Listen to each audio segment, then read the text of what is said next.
다음은 한국의 4대 사회보험을 나타낸 그림인데요. 여기에는 건강보험, 고용보험, 국민연금, 산재보험 4가지 사회보험이 있습니다. 여러분은 한국에서 지내면서 사회보험의 혜택을 받은 적이 있나요? 이번 학습을 통해 한국과 여러분 고향 나라의 사회보험을 비교해보세요.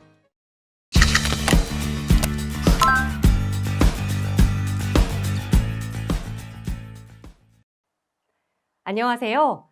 한국에서는 보다 더 나은 삶을 보장하기 위해 다양한 보험 제도를 운영 중인데요.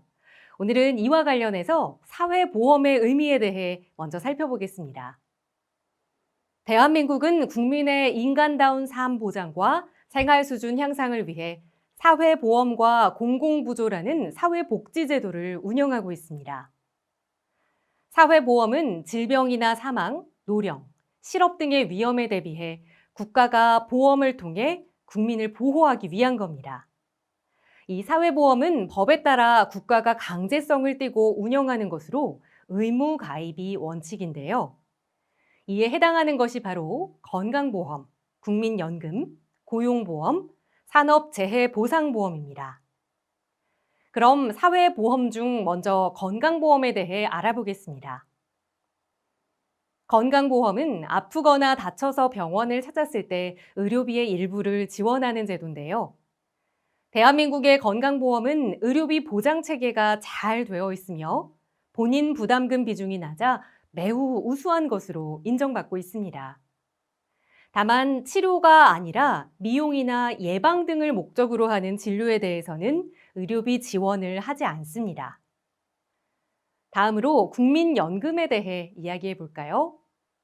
은퇴 이후의 소득을 보장하는 제도가 바로 국민연금입니다. 이는 정부가 관여해서 운영하는 공적 연금으로 세계 3대 연금에 속합니다.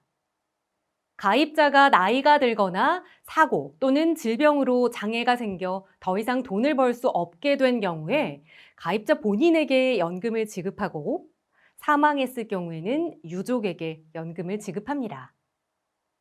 자, 이번에는 고용보험에 대해 알아보겠습니다. 고용보험은 직장을 잃은 사람에게 실업급여를 주고 직장을 구할 수 있도록 지원을 해주는 제도인데요. 이를 통해 실직자는 생활에 필요한 돈을 받거나 재취업을 위한 직업 훈련을 받을 수도 있습니다.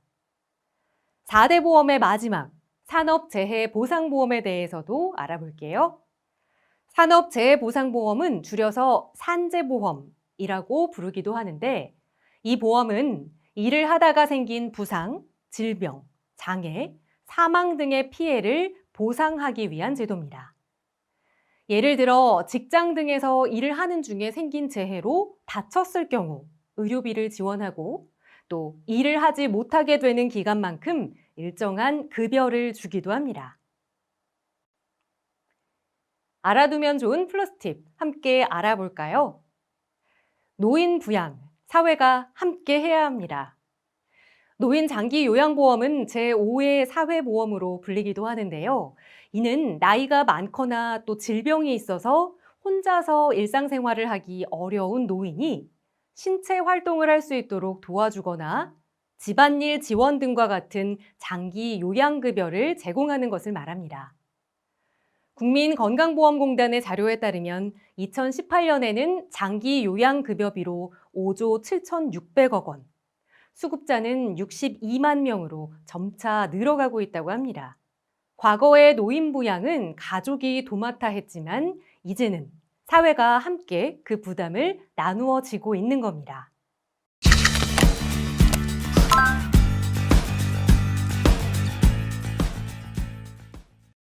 자, 그럼 이번에는 공공부조의 의미와 특징에 대해 알아볼까요? 공공부조는 사회복지제도의 하나로 국가나 지방자치단체가 생활 능력이 없거나 생활이 어려운 국민의 최저생활을 보장하고 또 자립을 지원하는 제도인데요. 국가가 보장하는 최저생활이라는 것은 인간다운 삶의 최소 수준을 말합니다. 즉, 다시 말해 인간다운 생활을 누린다고 말하기 위해서는 최소한의 의식주를 해결할 수 있어야 하고 최소한의 교육이나 의료 혜택 등을 누릴 수 있어야 한다는 거죠.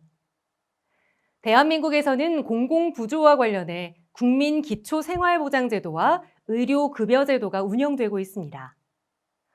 사회보험이 앞으로 다가올 위험에 대비하는 것이라면 공공부조는 위험이 발생했을 때 그것을 해결하고 또 대응하기 위한 것이라고 볼 수 있는데요.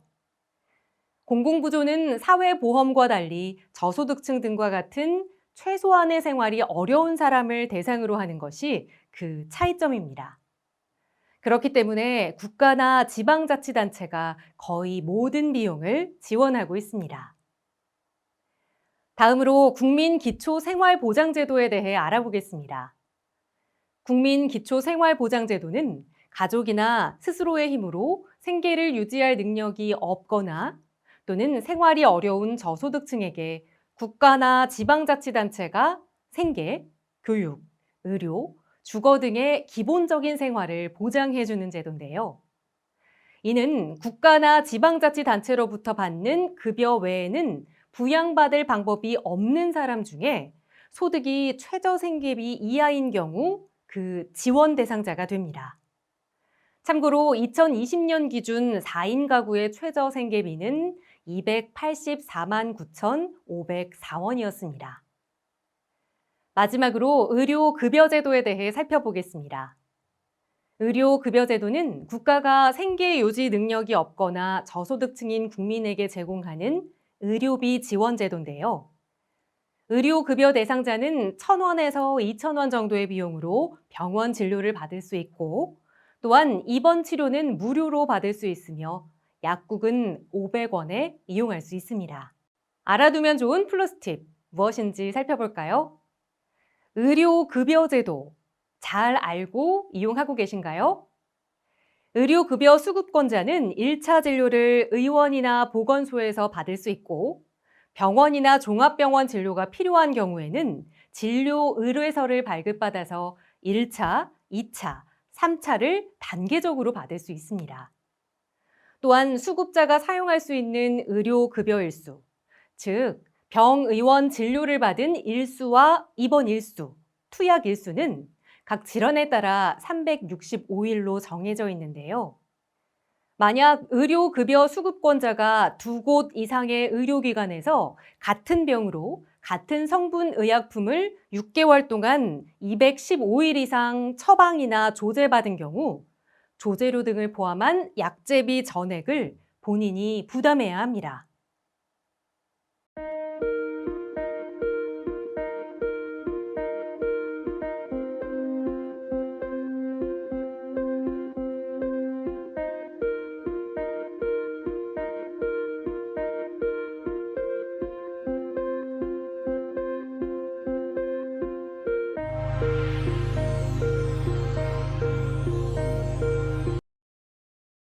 요즘 복지병이라는 말이 있습니다. 이 표현은 사회복지제도를 잘 갖추어 놓는 것은 물론 좋은 일이지만 그로 인해서 정부의 비용 부담이 늘고 또 사람들이 일할 의욕을 잃게 된다는 점을 지적하는 말인데요. 영국은 1940년대부터 요람에서 무덤까지라는 표어 아래 적극적인 복지 정책을 펴왔습니다. 하지만 1960, 70년대에 이르러 일하지 않고 사회복지제도에만 기대려는 사람들도 많이 나타나서 영국 사회 전체적으로 효율성이 크게 떨어지기도 했죠. 그렇기 때문에 이 복지병은 사회복지정책을 강화하려는 나라의 정부와 국민이 한 번쯤은 생각해 볼 만한 주제입니다. 자, 그럼 한국은 어떨까요? 복지병을 앓을 만큼 사회복지를 많이 실시하고 있는 걸까요? 아니면 아직도 더 많은 사회복지가 필요한 걸까요? 여러분의 고향 나라와 한국의 사회복지제도의 특징이나 종류 등을 비교해서 함께 이야기해 보세요.